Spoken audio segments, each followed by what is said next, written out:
menerima dan kita bisa memberikan support, dan kita tetap berjuang dengan semua cara, dengan semua unsur kita maksimalkan, karena kita di sini dengan tulus ikhlas, tidak ada yang keterkaitan dengan politik praktis, dukung-mendukung dan lain sebagainya.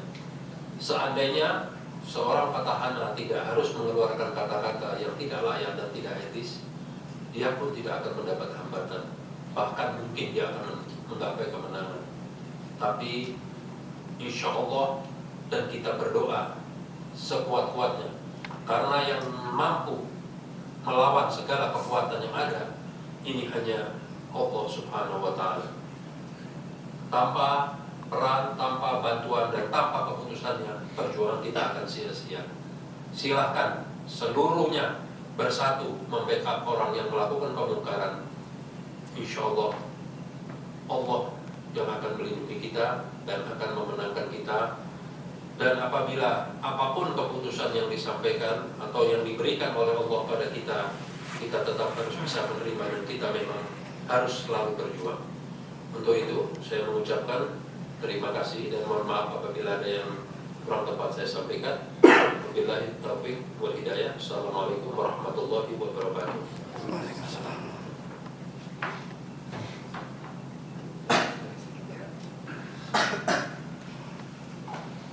Assalamualaikum warahmatullahi wabarakatuh. Alhamdulillah. Salawat dan salam semoga Allah limpahkan pada Nabi Muhammad SAW, keluarga, sahabat hidupnya yang setia, ya telah amin. Saya sedikit nambahin bahwa saya secara pribadi dan saya kira teman-teman sini sepakat berterima kasih banyak pada Ustaz Rahman Suhaimi dan teman-teman fraksi PKS ini yang dalam obrolan singkat tadi sebetulnya mendukung seirama, apalagi nyebutnya ya, seperjuangan lah gitu. Cuman beliau berarti memaparkan bahwa ada aturan-aturan, ada mekanisme segala macam yang membuat apa yang kita inginkan ini tidak terlalu mudah realisasi kalau ikutin aturan seperti itu, maksud saya gitu kan. Tapi kita mau datang ke sini merasa lapor lah sama orang tuanya ya, atau lapor sama wakil-wakilnya yang kita beri amanah untuk di sini, dan kita percaya bahwa tidak ada yang sia-sia selera kontribusinya. Kalau dulu Ibrahim alaihissalam di Mekah Nablus dan semua binatang berusaha memadamkan dengan caranya, semua burung pipit segala macam, itu untuk menunjukkan posisinya berada di mana, gitu kan? Berada di mana. Nah ini saya kira penting. Toh juga Allah juga mengatakan bahwa kamu tidak ditanya kenapa nggak menang perang, yang ditanyakan kenapa nggak ikut perang, kan gitu kan? Soal menang soal apa? Jadi kita Bismillah Allah, kita upayakan dengan semampu kita. Nanti Ustaz ini akan menjelaskan juga ada aturan normatif yang bisa kita lakukan untuk mengurusin gohok ini. Teman saya menyebut gohok. Apa gohok? Saya pikir gohok itu buah yang asam itu, yang buat campur rujak. Ternyata bukan itu. Apa gohok itu borok ahok. Jadi akhirnya saya ceramah khutbah segala macam dia pakai gohok aja, nulis terus pakai gohok lagi. Saya kira itu dari saya. Kita akan langsung dari Ustaz ini yang kita beri support lah ya, dengan kita perjuangan kita. Semoga Allah beri kemudahan memberkahi jiwa kita. Amin. Assalamualaikum warahmatullahi wabarakatuh. Sidari.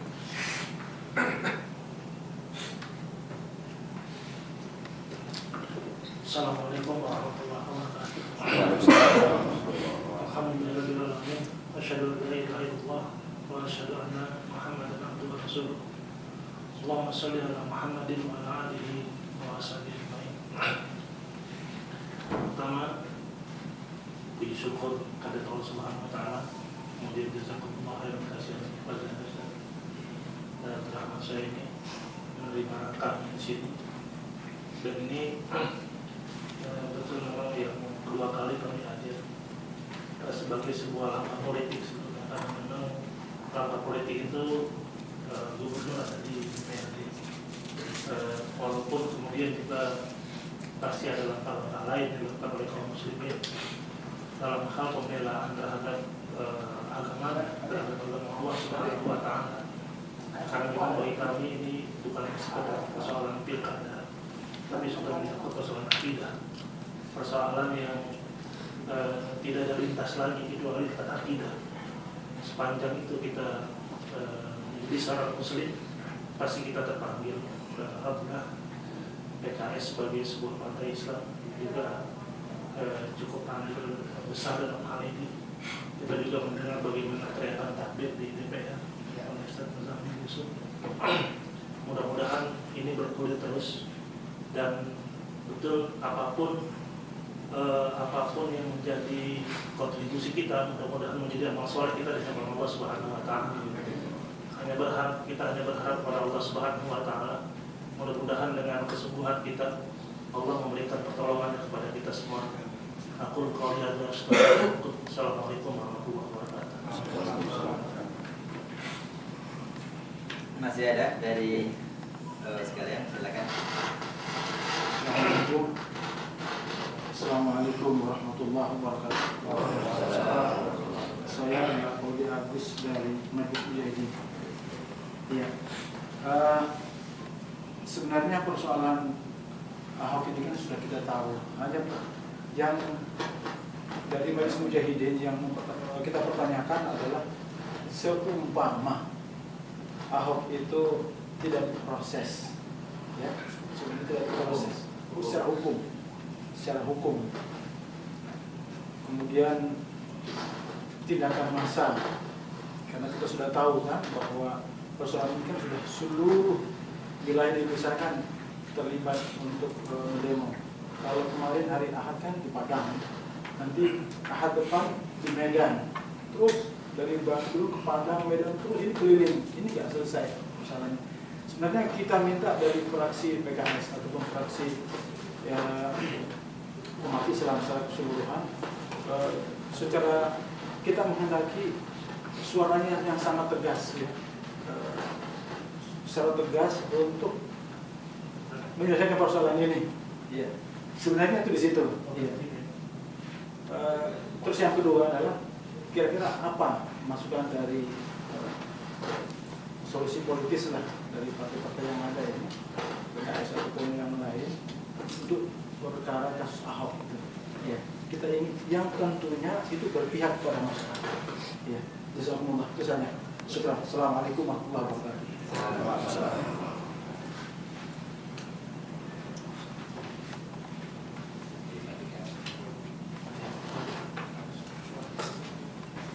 Baik, Bapak-bapak yang saya hormati, dari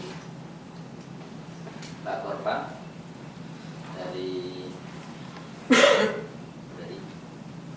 Jamaah Ansarul Syariah, dari KMJ, dan dari Majelis Mujahidin. Sekali lagi mungkin saya kenalkan lagi, saya Abdurrahman Suhaimi, Ketua Fraksi PKS.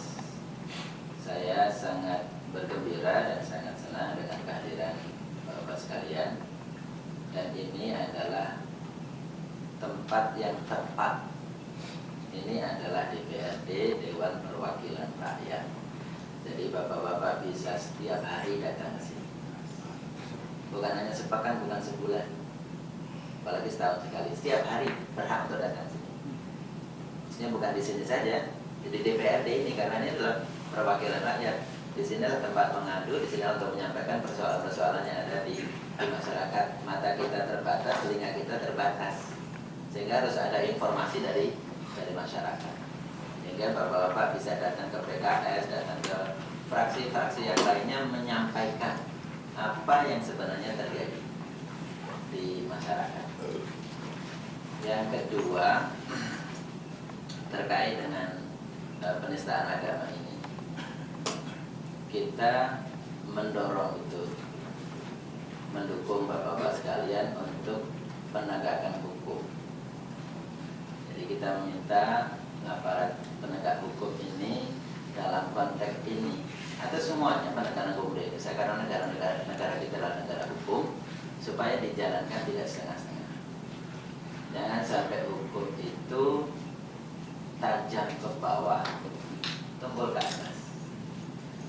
sampai ada kesan tebang pilih, pilih kasih.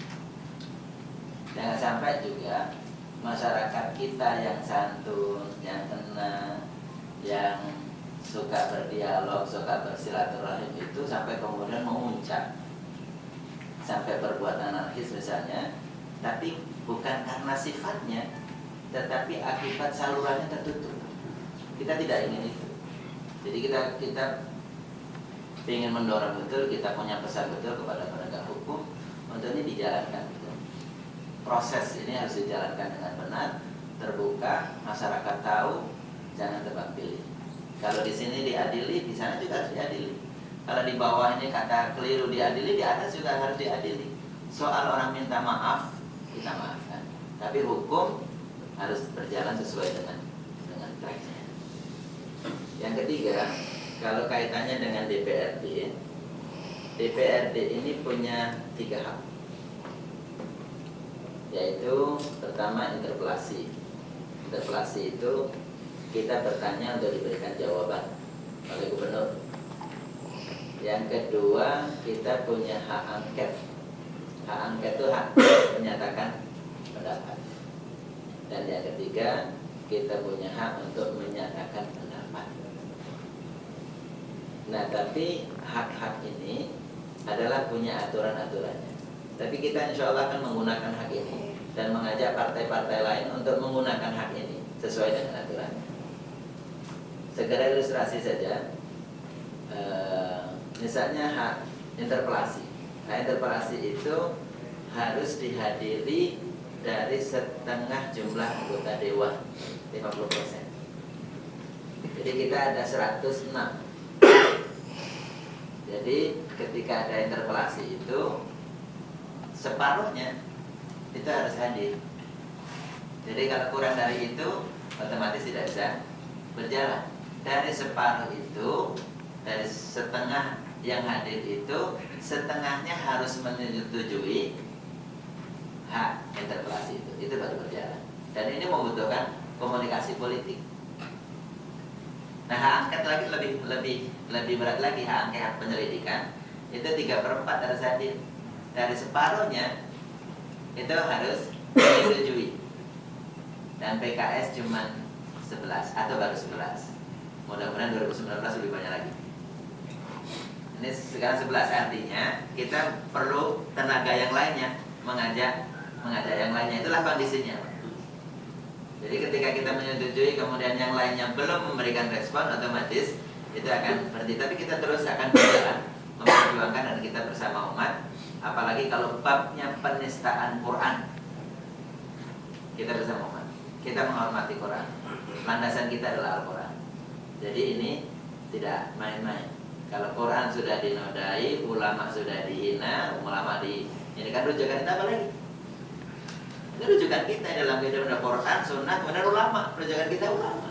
Kalau ulama direndahkan, gimana? Inilah maka kita akan terus berkomunikasi menggunakan hak ini dan mengajak teman-teman yang lainnya juga menggunakan hak ini. Saya kira itu dari kita, dari fraksi PKS, insya Allah konsisten untuk itu. Jadi penegakan hukum tentunya intinya ini harus berjalan terus. Jadi umat harus diajak untuk menuntut penegakan hukum. Saya kira itu yang paling efektif, dan kita di DPRD kita akan menjalankan fungsi kita dan mencoba untuk menjalankan atau menggunakan hak-hak kita dari 3 hak itu, dari hak interpelasi, hak angket, dan kemudian hak menyatakan pendapat. Saya kira itu Pak Yusuf dan yang lain-lainnya. Mudah-mudahan pertemuan hari ini sebagai tidak lanjut nanti kita sampaikan juga kepada pimpinan supaya surat yang sudah sampaikan tanggal 9 itu ditindaklanjuti juga oleh pimpinan. Karena kalau kita ini sangat terkait juga dengan pimpinan dewan, maksud saya kan. Surat kemarin resmi ke pimpinan dewan kan ya. Dewan. Jadi kita akan juga sampaikan kunjungan hari ini, kita sampaikan juga kepada pimpinan kita. Saya kira itu dari saya, kurang lebihnya mohon maaf.